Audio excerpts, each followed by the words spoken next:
Bapak Ibu yang terkasih, mari sama-sama kita bangkit berdiri, kita naikkan pujian bagi Allah.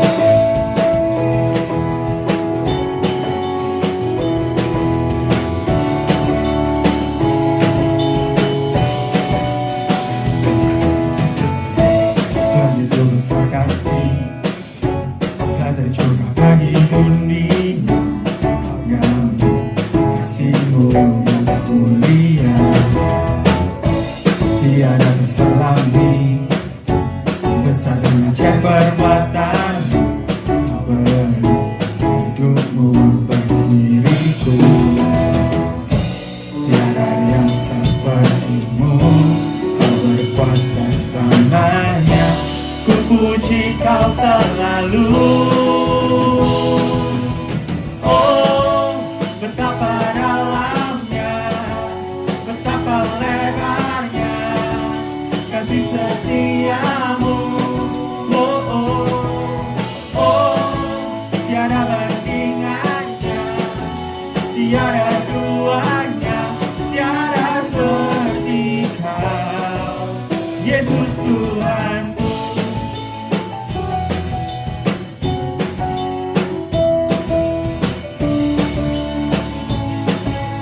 Mari dengan sebuah hati katakan, begitu besar kasih telah tercurah bagi dunia, kasihmu yang tak mulia, tiada terselangi besar dan ajaib perbuatanmu, kau beri hidupmu bagi diriku, tiada yang sepertimu, kau berkuasa selamanya, ku puji kau selalu. Oh, betapa dalamnya, betapa lebarnya kasih setiamu. Oh, oh, oh, tiada bandingannya, tiada duanya, tiada seperti kau, Yesus Tuhan. Oh, betapa dalamnya, betapa lebarnya kasih setiamu. Oh, oh, oh, tiada bandingannya, tiada duanya, tiada seperti kau, Yesus Tuhanku. Anugerahmu selalu baru, tiada berkesudahan. Anugerahmu selalu baru, tiada berkesudahan. Mari sama-sama katakan, oh, betapa dalamnya, betapa lebarnya kasih setiamu.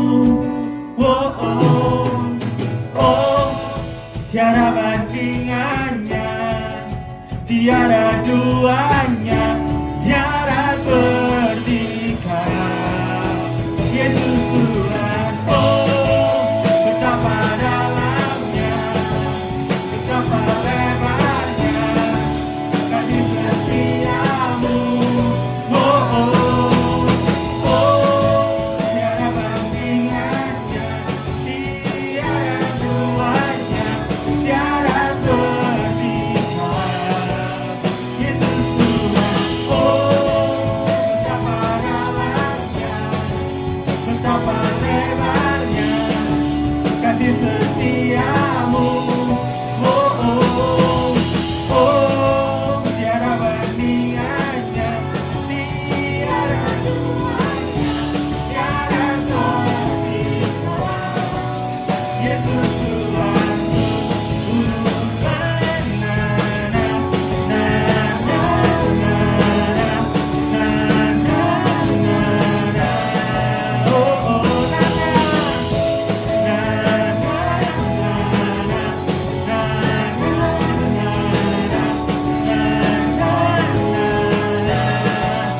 Yesus Tuhanku. Berikan sorak-sorai buat Tuhan kita. Haleluya.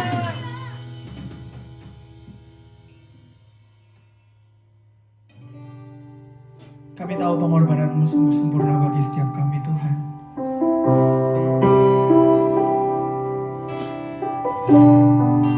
Kau disalibkan untuk menebus setiap dosa kami. Terima kasih Tuhan.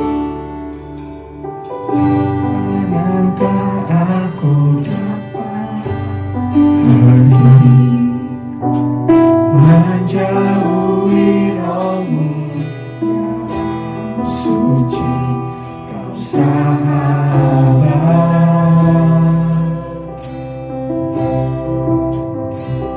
dan kau dekat.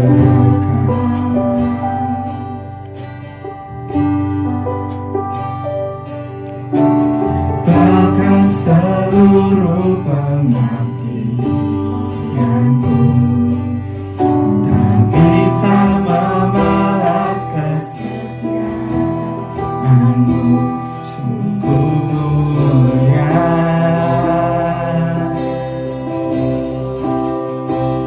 dan berharga. Sungguh besar pengorbananmu bagiku, terlalu dalam untuk dimengerti. Sungguh besar, sungguh indah yang kau pikirkan tentangku, tak terselami bagiku. Sungguh indah. Mari dengan senang hatimu katakan, kemanakah aku dapat pergi menjauhi rohmu yang suci, kau sahabat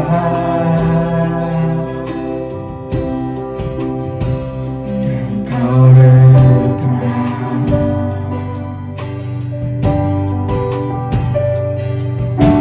Bahkan seluruh keyakinanku tak bisa membalas kesetiaanmu, sungguh mulia. Kau berharga bagi setiap kami Tuhan. Mari sama-sama angkat tanganmu dan katakan, sungguh besar pengorbananmu bagiku, terlalu dalam untuk dimengerti. Sungguh besar, sungguh indah yang kau pikirkan tentangku, tak terselami bagiku. Sungguh indah.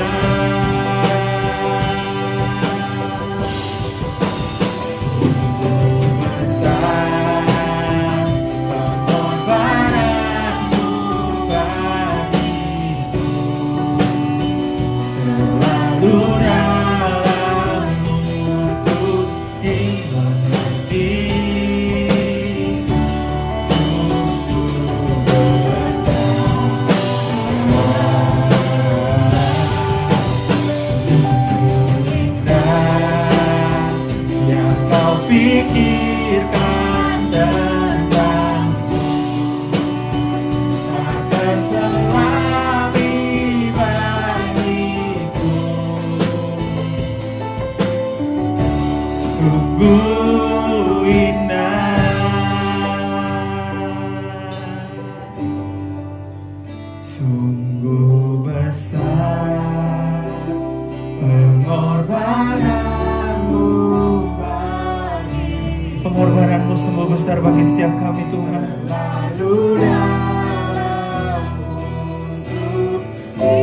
Kau rela mati bagi setiap kami.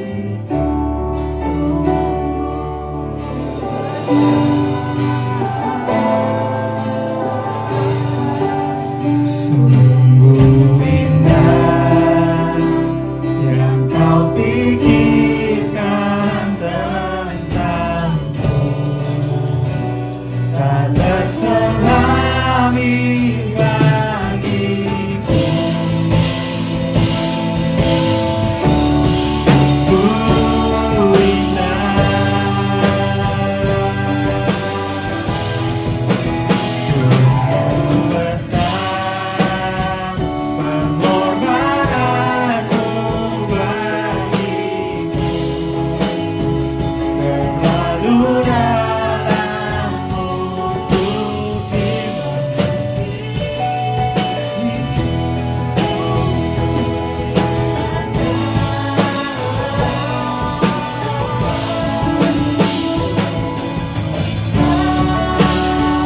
yang kau pikirkan tentangku, tak terselami bagiku.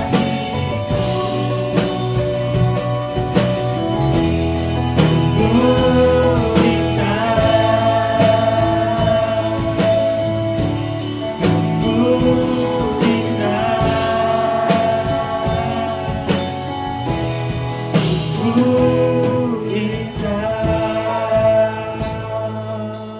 kami tahu sungguh besar pengorbananmu buat setiap kami Tuhan. Kami bersyukur buat karya salib yang kau berikan bagi setiap kami. Kau menebus setiap dosa kami Tuhan. Kau angkat kami, kau sembuhkan kami, kau pulihkan kami Tuhan. Kami bersyukur buat Allah yang luar biasa, buat Allah yang dahsyat. Sore hari ini Tuhan, ini kami anak-anak-Mu, kami mau duduk diam di bawah kaki-Mu. Kami mau mendengarkan firman-Mu Tuhan.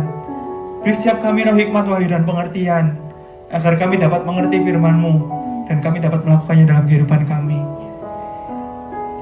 Sore hari ini kami juga bersatu hati berdoa untuk hamba-Mu yang akan menyampaikan firman-Mu Tuhan. Tuhan urapi hamba-Mu, agar firman yang akan beliau sampaikan dapat termaterai dalam setiap hidup jemaat-Mu di tempat ini. Terima kasih Tuhan, di dalam nama Tuhan Yesus, haleluya, amin. Salam saudara-saudara yang kekasih dalam Tuhan Yesus. Selamat berjumpa kembali dalam kasih Tuhan. Saya mau minta maaf yang sebesar-besarnya kepada seluruh jemaat GPI Sukacita Pemulihan, oleh karena cukup lama saya tidak aktif dalam pelayanan dikarenakan kesehatan saya, dan saya baru saja pulang dari Jakarta untuk operasi mata yang kesekian kali. Itu pun masih belum bisa melihat sampai hari ini.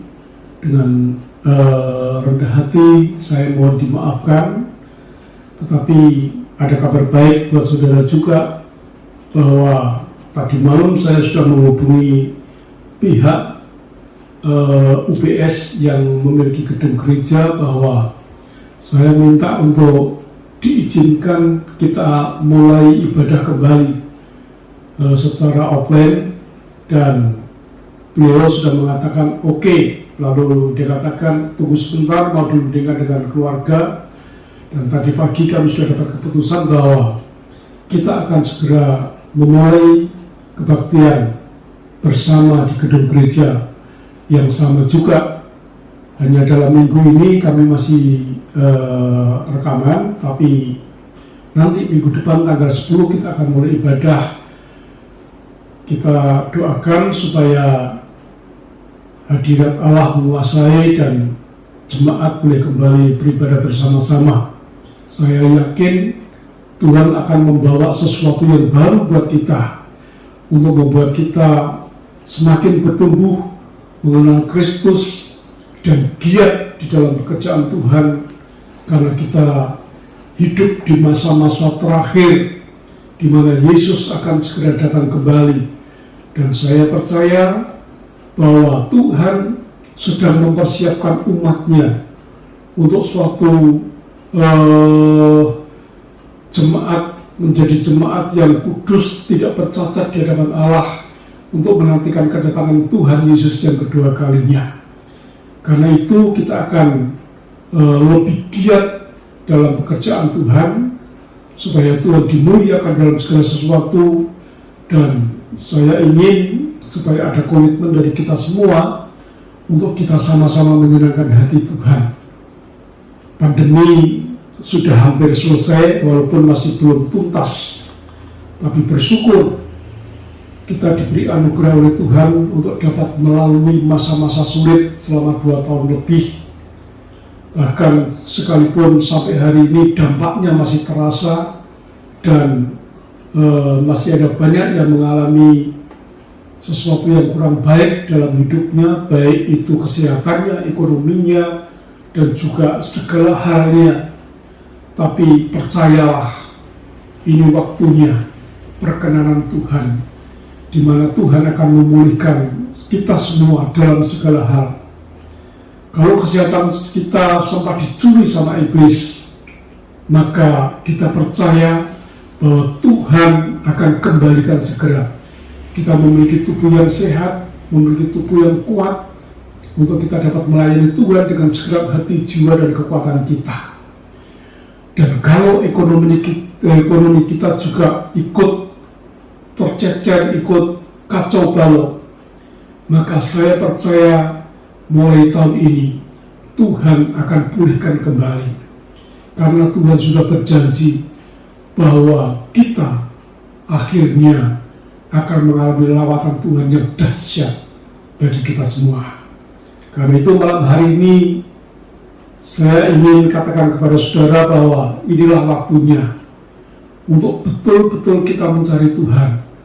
Lebih dari semuanya itu, bahwa kita sedang dipersiapkan Tuhan. Kita belajar membawa hidup kita menjadi hidup yang berkenan di hati Tuhan, hidup yang dapat menyenangkan hati Tuhan, sehingga betul-betul hidup kita bisa menjadi satu persembahan yang hidup dan kudus di hadapan Allah, dan menjadi berkat bagi banyak orang. Nah, malam hari ini saya ingin ajak saudara untuk membuka Alkitab kita, dan kita baca bersama-sama di dalam surat Kolose pasal yang kedua, ayat 6 dan 7. Kolose 2 ayat 6 dan 7, bahwa Tuhan menghendaki kita terus bertumbuh di dalam Tuhan. Saya akan bacakan, judulnya adalah kepenuhan dalam Kristus. Kepenuhan di dalam Kristus itu berarti bahwa hidup kita tidak ada lagi tempat kosong buat dunia ini. Hidup kita tidak ada lagi tempat kosong buat memberikan kesempatan dosa masuk. Tapi hidup kita akan dipenuhi oleh Kristus, oleh firman, oleh Roh Kudus, sehingga betul-betul hidup kita dapat kita persembahkan kepada Tuhan, menjadi satu persembahan yang layak di hadapannya. Nah, ayat 6 berkata begini, kamu telah menerima Kristus Yesus Tuhan kita. Dikatakan saya dan saudara telah menerima Kristus Yesus Tuhan kita, menjadi juru selamat kita, menjadi Tuhan kita, dan menjadi penolong kita di dalam segala hal. Karena itu dikatakan, hendaklah hidupmu tetap di dalam Dia. Hendaklah hidupmu tetap di dalam Dia. Kata tetap artinya melekat. Kata tetap artinya menjadi satu dengan Tuhan. Tuhan Yesus memberikan satu pelajaran dari Injil Yohanes pasal yang ke-15 ayat 1 sampai 16, bicara tentang pokok anggur yang benar. Nah, dikatakan Yesus adalah pokok anggur yang benar. Akulah pokok anggur yang benar, dan kamulah carang-carangnya.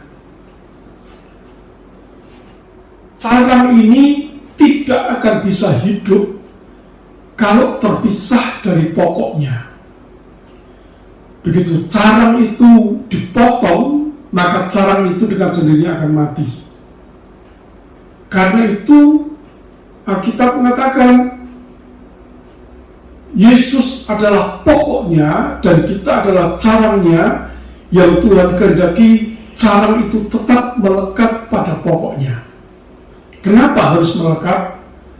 Karena dari situlah maka carang itu akan memperoleh kehidupan dari pokoknya.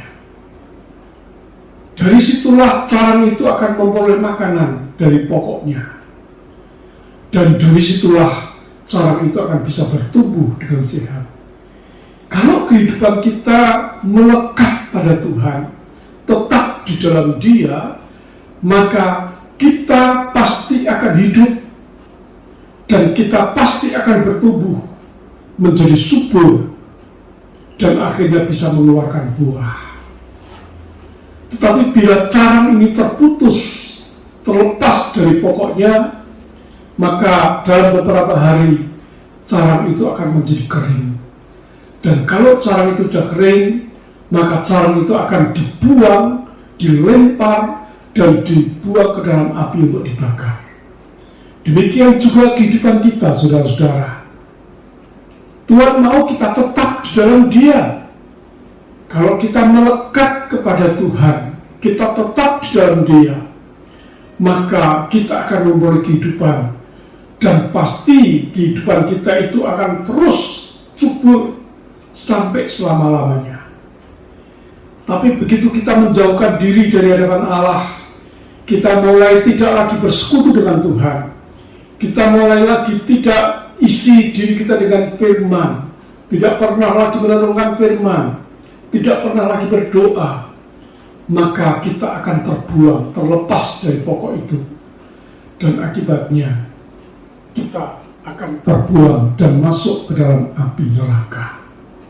Saudara-saudara, ini satu peringatan buat kita bahwa Tuhan mau kita tetap melekat dengan Dia.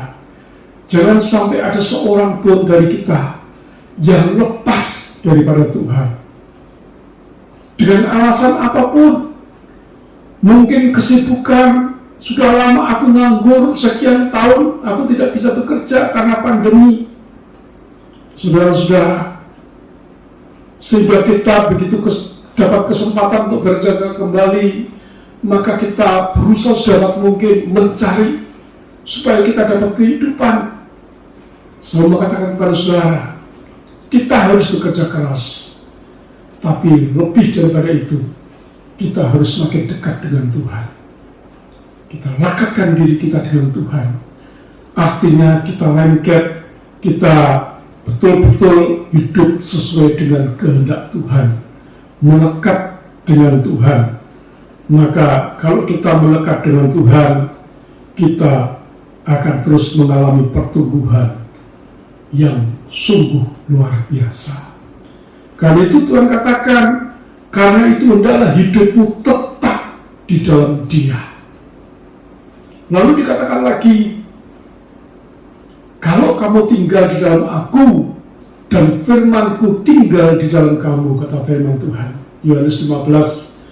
Jikalau kamu tinggal di dalam Aku, saya dan saudara tinggal di dalam Yesus, dan firman Tuhan tetap tinggal di dalam kamu, ada jaminan, mintalah apa saja yang kamu kehendaki, dan itu akan dikaruniakan kepadamu. Kita bukan hanya menerima firman untuk melupakan, tapi kita merenungkan dan melakukannya, terus hidup dalam firman. Maka ada jaminan, di samping kita hidup, Tuhan berikan kesempatan, minta apa saja akan dituruti oleh Tuhan. Tapi sesungguhnya permintaan kita harus sesuai dengan apa yang Tuhan kehendaki. Jadi itu yang pertama yang harus kita kejar sekarang adalah lekatkan diri dengan Tuhan. Semakin akrab, semakin betul-betul melekat dengan Tuhan, karib dengan Tuhan, bersahabat karib dengan Tuhan, maka jaminannya ada kehidupan, ada pertumbuhan, dan apapun yang kita minta, doa kita akan dijawab oleh Tuhan. Yang kedua dikatakan ayat 7, hendaklah kamu berakar di dalam Dia.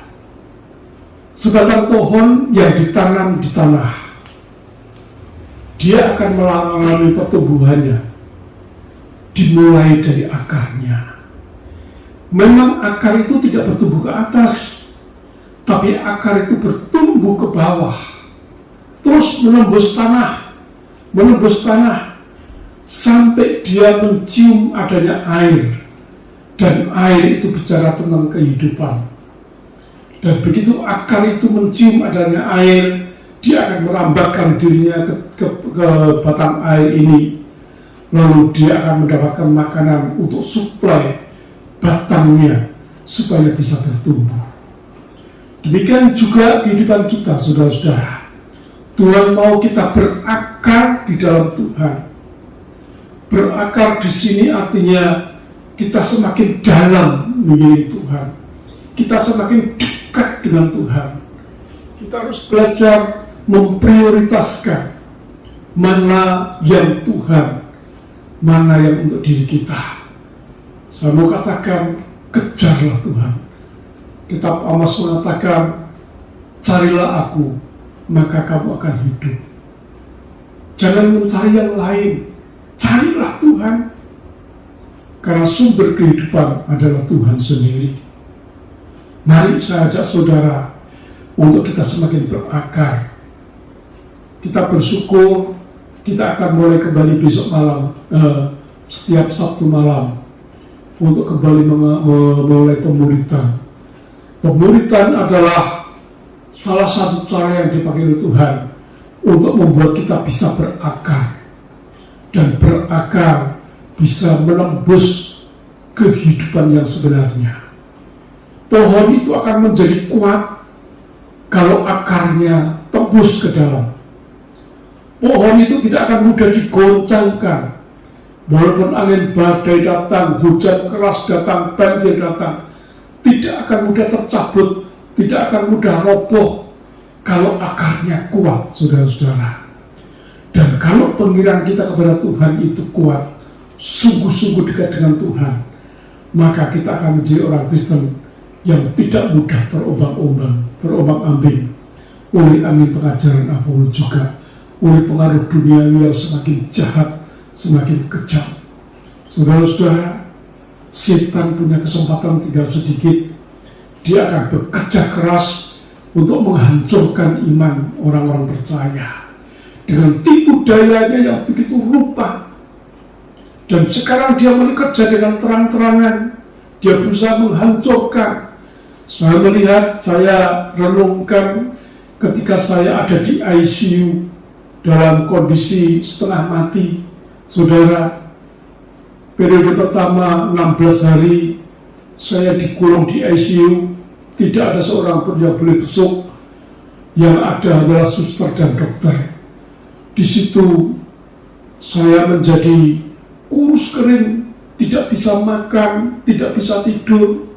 Saudara-saudara, lalu berat badan saya semakin menurun, saya semakin lemah, dan iblis berusaha untuk mengguncang iman saya. Dia tuduh saya dengan berbagai macam alasan. Lalu akhirnya saya dibawa ke satu lorong yang gelap. Di lorong yang gelap itu, iblis berusaha menekan saya supaya saya binasa. Yohanes 10 ayat 10a mengatakan, pencuri datang hanya untuk mencuri dan membunuh dan membinasakan. Iblis datang hanya untuk mencuri. Mencuri apa, saudara?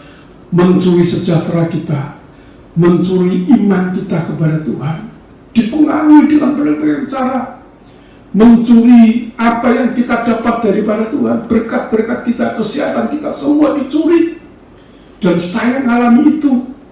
Betapa beratnya kehilangan itu.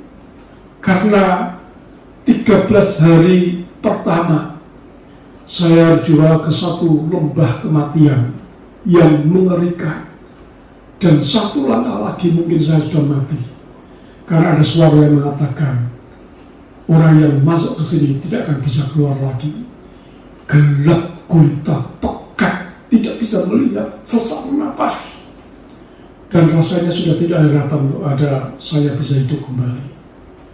Tapi masih ada satu suara yang keluar dari hati saya. Yesus, Yesus. Sekalipun tidak bisa keluar lewat mulut, tapi terus hati saya teriak-teriak, Yesus, Yesus. Dan di situ kuasa Tuhan bekerja sampai akhirnya saya bisa hidup kembali. Itu periode pertama. Periode yang kedua, saya dibawa masuk lagi ke ICU oleh karena kehabisan darah. Kehabisan darah, saudara-saudara. Dan itu pun ketika saya ditransfusi, ternyata makan darah belum banyak. Saya harus dimasukin darahnya orang 13 kantong karena darah saya hampir habis. Dan di situ juga saya dibawa pengalaman-pengalaman rohani, di mana saya dibawa masuk ke pusat permainan iblis, yang akhirnya saya ketahui itu adalah diskotik. Suaranya begitu menggelegar, jeblong-jeblong dan sebagainya, berisik, dan orang mabuk-mabukan. Lalu ada asap yang keluar campur api. Saya katakan saya dijebak. Saya coba lari, saya berontak, tapi nggak bisa karena tangan saya diikat. Lalu ada infus dua-duanya. Tapi ketika saya teriak minta tolong sama Yesus, akhirnya saya bisa terlepas. Saya berusaha melarikan diri dari ruangan itu. Saya lari ke sana kemari dan tidak bisa keluar karena itu tengah malam, saudara-saudara. Lalu ada suster yang datang teriak-teriak, ada apa? Dan akhirnya saya ditolong.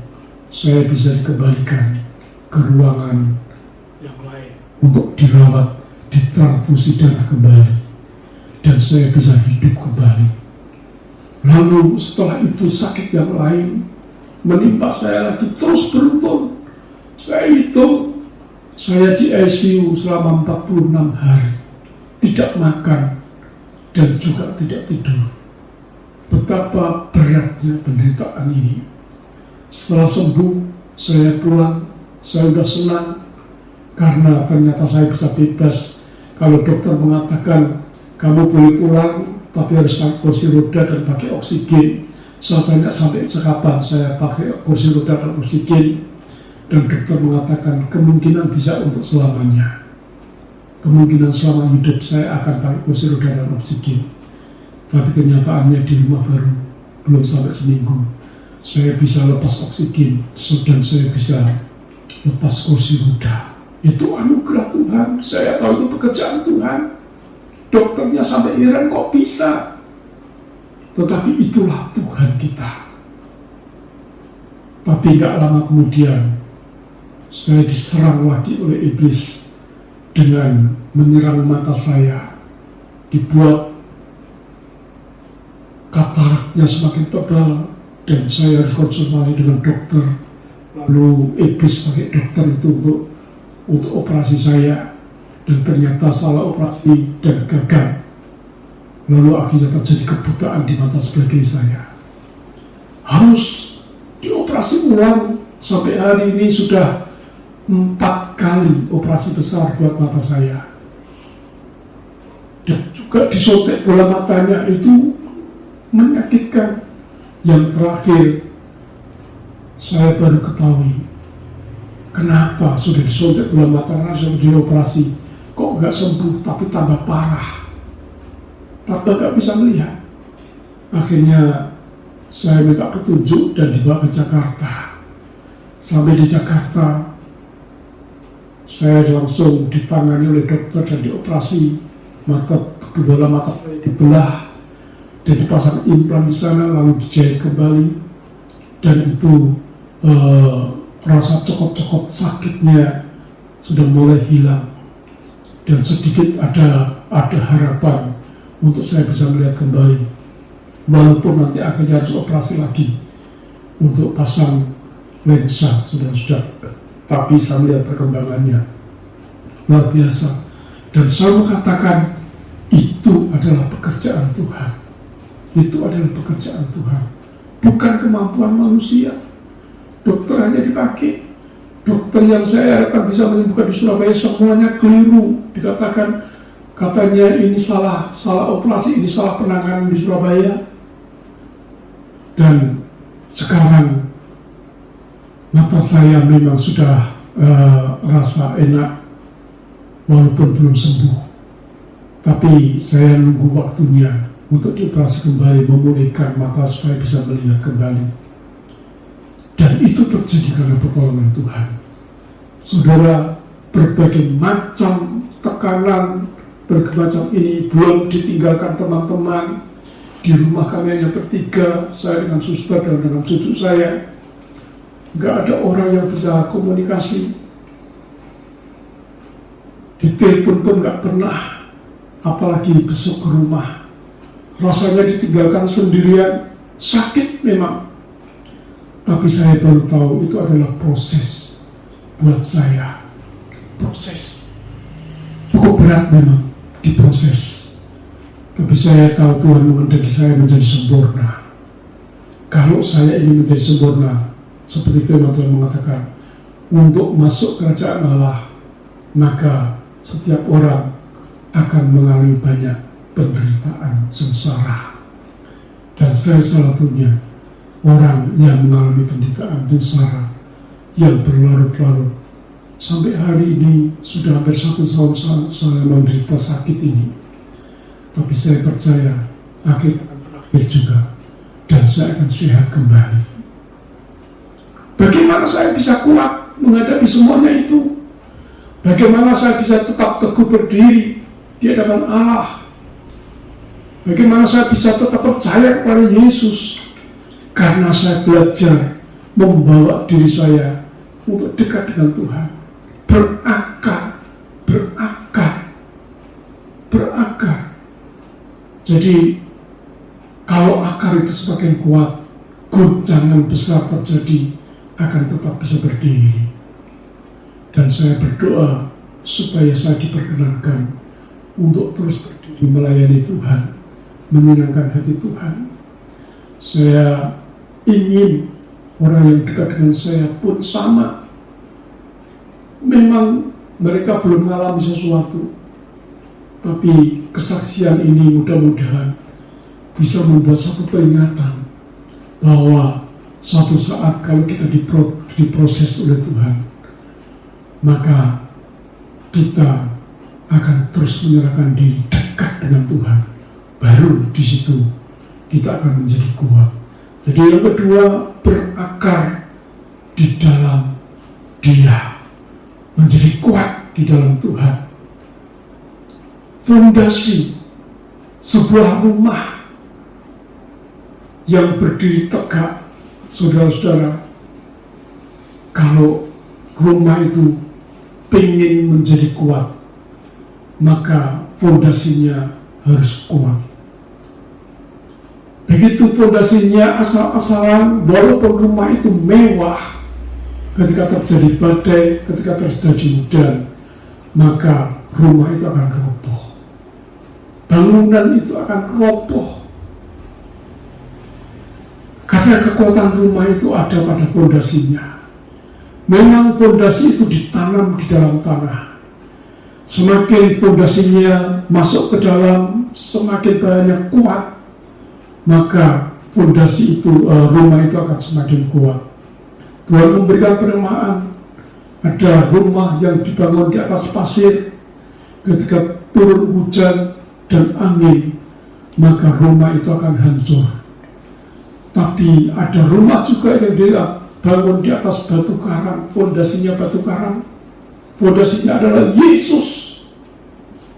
Dan ketika rumah itu dibangun, hujan boleh datang, badai boleh datang, banjir boleh datang, tapi rumah itu akan tetap tegak berdiri. Sekarang tinggal pilih yang mana, tergantung dari fondasi kita. Kalau pengiringan kita fondasinya kuat, pengenalan kita akan Tuhan kuat, saudara-saudara, maka kita akan menjadi orang Kristen yang kuat. dalam menghadapi segala macam hal.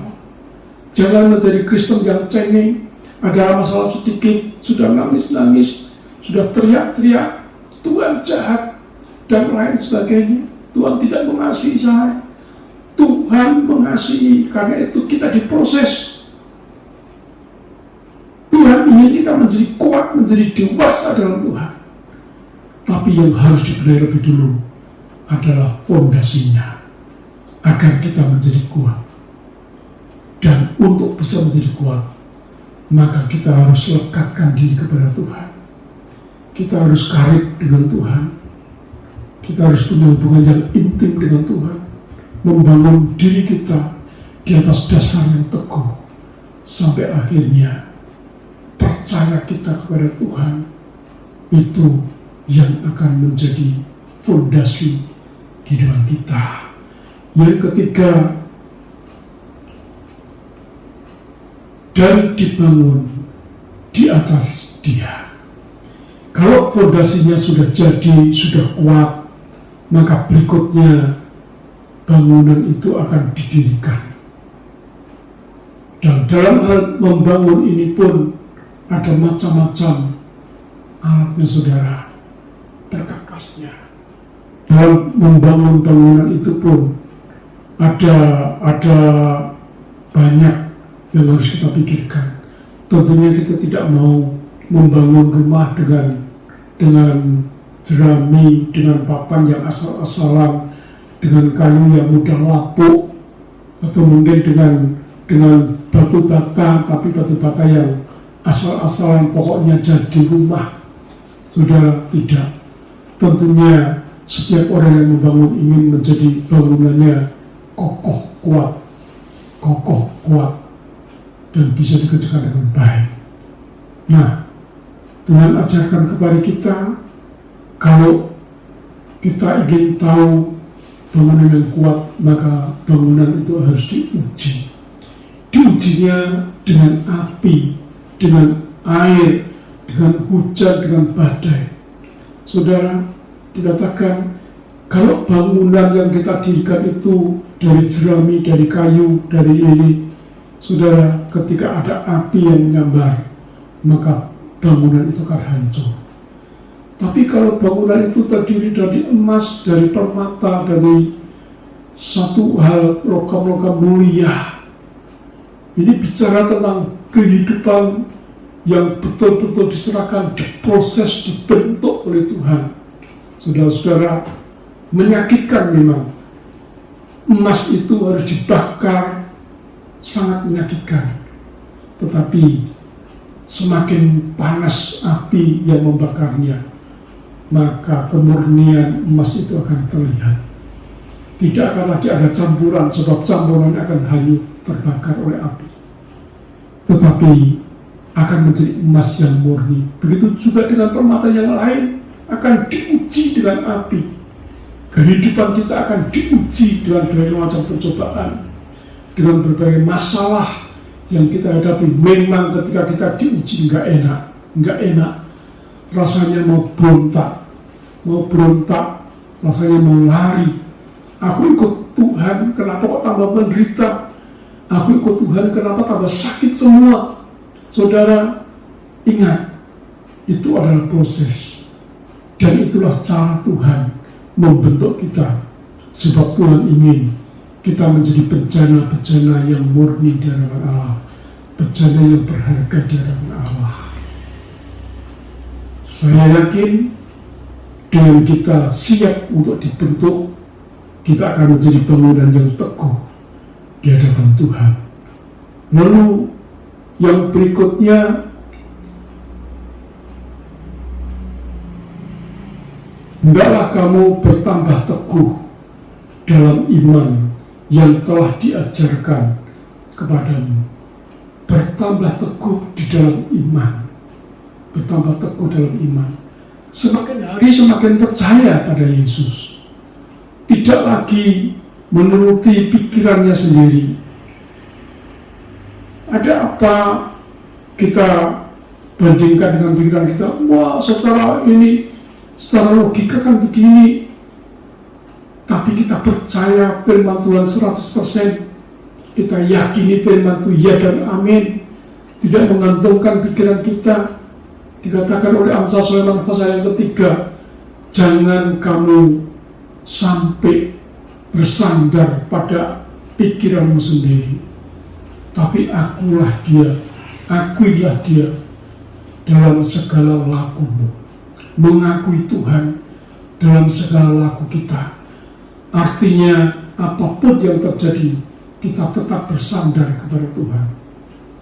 Kita tetap percaya bahwa Yesus pasti yang akan bekerja memproses, memurnikan kehidupan kita, sehingga kita bukannya lemah, tapi menjadi semakin teguh, semakin kuat di dalam Dia. Tidak mudah dihancurkan, tidak mudah ditipu, tidak mudah ini dan sebagainya. Sekarang ini ada banyak penawaran yang kelihatannya saudara-saudara menggiurkan. Jalan pintas selalu terbuka katanya. Orang diajak invest, wah meyakinkan, dipancing dalam waktu sekian kamu dapat hasil sekian, keuntungannya berlipat kali ganda dari uang yang mungkin hanya jutaan rupiah, dalam waktu 1 tahun bisa jadi miliaran dan sebagainya. Di mana ada tabungan yang seperti itu? Di mana ada bank yang bisa seperti itu? Gak ada. Itu jalan pintas. Tetapi kita lihat akhir-akhir ini saudara-saudara, hampir semua sudah mulai pada ditanggapi, dan ternyata semuanya tipu daya. Banyak orang terpikat untuk ingin menjadi cepat kaya, bukan dengan cara bekerja keras, tetapi dengan cara yang seperti itu, spontan, pengen cepat kaya dan sebagainya. Kita mengajarkan barang siapa ingin kaya akan jatuh dalam berbagai percobaan. Itu yang pertama. Yang kedua, tamak atau cinta akan uang adalah akar dari segala jenis kejahatan. Nah, Tuhan mau supaya kita lepas dari itu. Kita belajar bekerja secara wajar menurut kekuatan kita, kemampuan kita, dan kita yakin, kita percaya bahwa Tuhanlah yang memberkati kita. Kalau Tuhan yang memberkati, itu akan membuat kita bahagia. Kita akan bisa menikmati berkat yang luar biasa.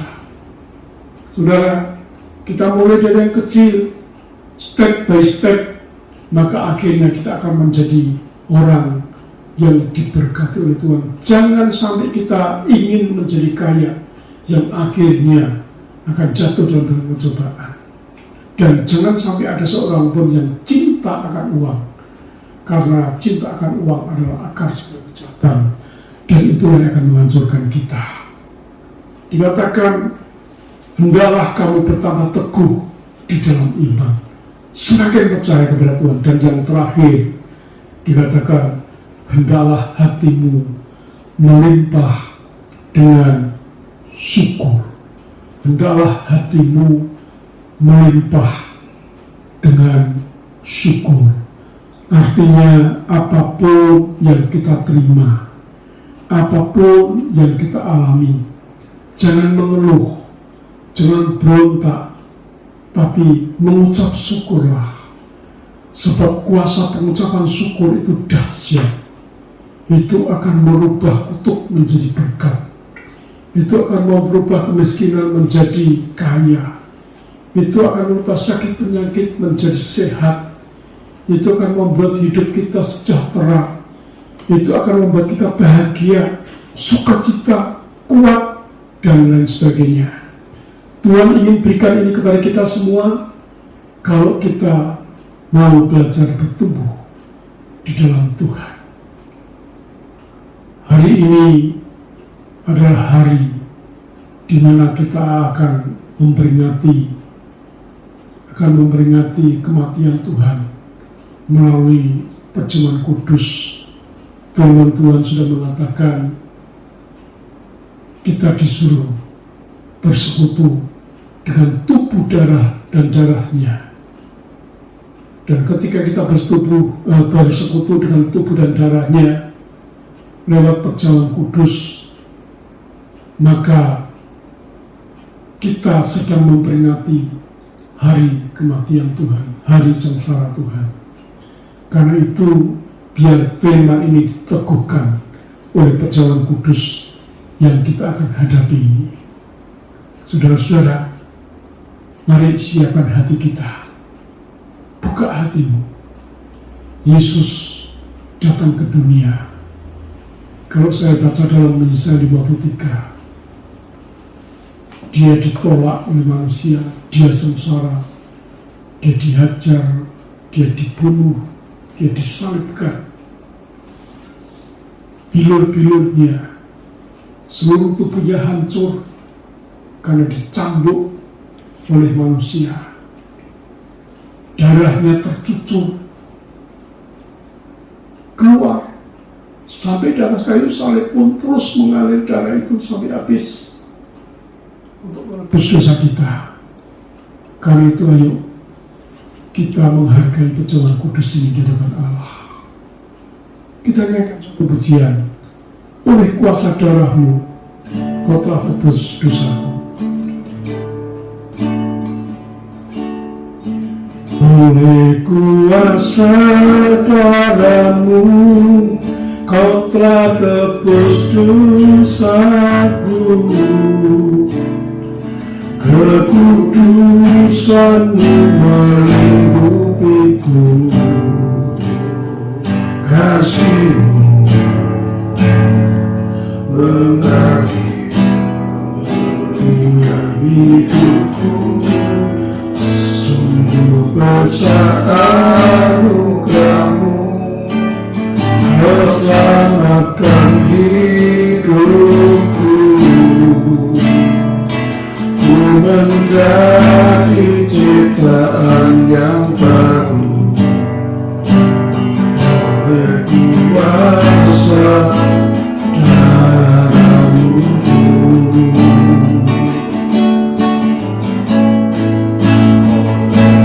Kuasa darahmu kau telah tebus dosaku. Kekudusanmu melindungiku.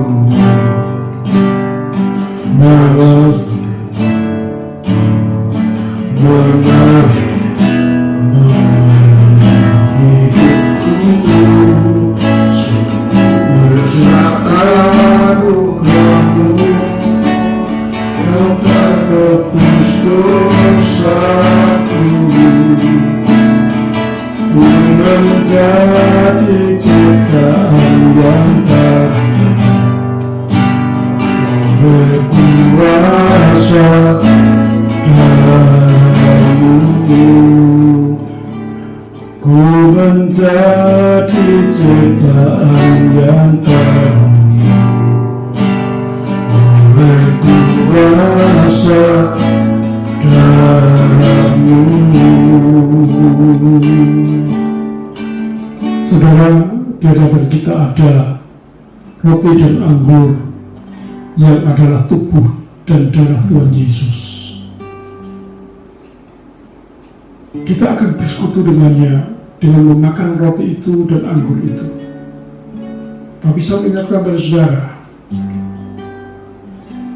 sebelum kita menikmati persekutuan ini, ayo koreksi diri. Apakah masih ada sesuatu yang kita simpan? Dosa-dosa yang kita simpan dari Allah. Selesaikan dulu. Berdamai dulu dengan Allah. Baru kita masuk dalam perjamuan ini. Renungkan firman Tuhan. Dia ada di tengah-tengah kita. Dia ingin dengan hati yang murni kita bersekutu dengan tubuh dan darahnya. Haleluya. Orang lamanya sedang. Saya bacakan firman Tuhan.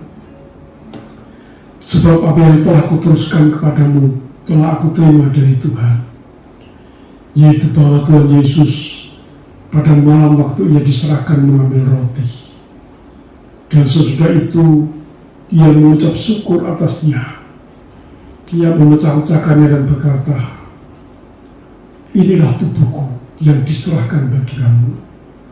Perbuatlah ini menjadi satu peringatan akan daku. Bukankah roti yang adalah tubuh Tuhan yang kita makan bersama adalah persekutuan kita dengan tubuh Kristus. Kita makan dengan iman, dengan ucapan syukur dalam nama Tuhan Yesus.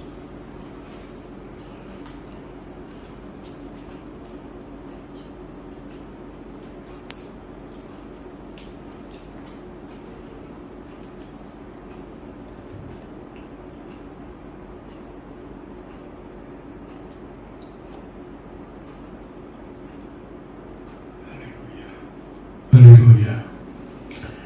Demikian juga ia mengambil cawan sudah makan, lalu berkata, cawan ini adalah perjanjian baru yang dimeteraikan oleh darahku. Perbuatlah ini setiap kali kamu meminumnya menjadi satu peringatan akan daku. Saudara, bukankah cawan yang atasnya kita bersekutu dengannya, kita minum darahnya, adalah persekutuan kita dengan darah Yesus. Kita minum dengan ucapan syukur dan dengan iman di dalam nama Tuhan Yesus.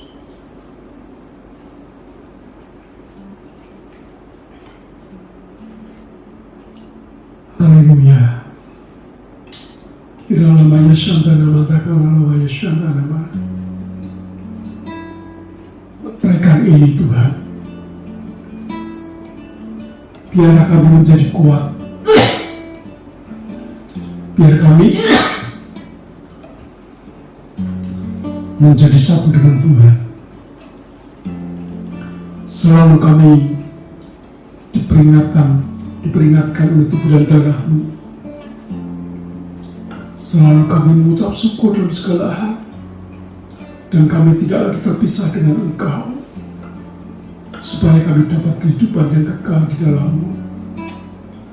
Bapa, terima kasih. Terpujilah Engkau, Allah yang sudah berkorban bagi kami, yang menderita sengsara dan yang mati untuk saya dan untuk semua orang yang percaya. Dalam nama Yesus. Kiranya Engkau memberkati aku berlimpah dan memperluas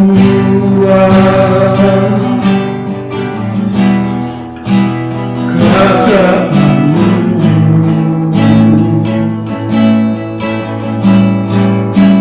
dan kiranya Roh-Mu menyertai aku dan melindungi aku daripada malapetaka, sehingga kesakitan tidak menimpa aku.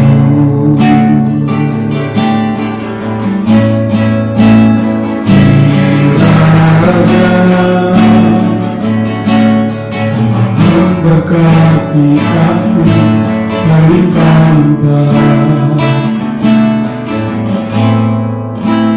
dan memperluas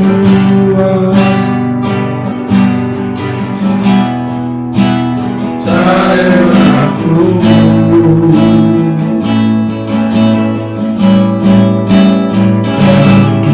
Dan kiranya menyertai aku dan melindungi aku daripada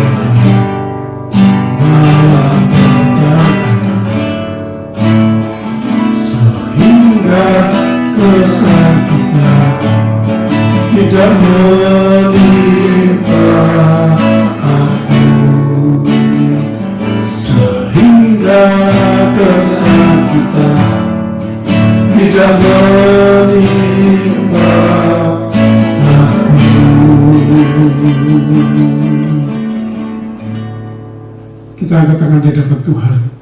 Terimalah berkat Tuhan.